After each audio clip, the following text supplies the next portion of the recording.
So when people use your website, they may go ahead and leave out comments, and you may want to go ahead and reply to those comments.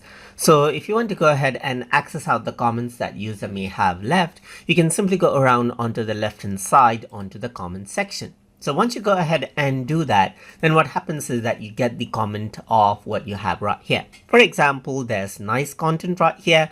There's hello there as well.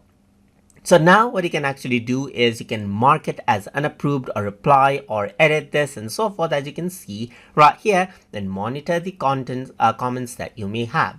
If you want to go ahead and quickly reply, then you can simply click on reply, and then over here you can simply say something like thank you right here, just like this, and hit the reply button. You can also format it out according to how you like as well, and immediately you can see that as I hover over, then this is the comment that you have right here, and then this is where the comment actually goes, just like this. So if I were to go around over here, you can also go ahead and, let's say for example, like this out as well, just like this. So now you can see that I can go ahead and you can see that the comment is liked, and then this is what you have right here.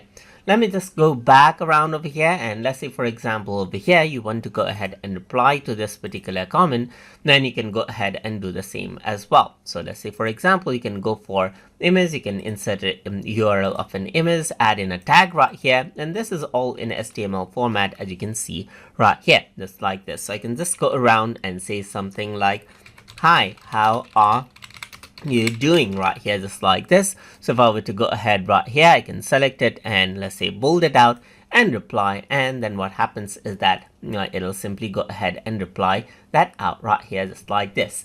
So that is what you have, and that is how you can go ahead and then reply to user comments directly in wordpress.com by accessing it through the comment section. So I hope you guys learned something as always, and as always, please like, comment, share and subscribe.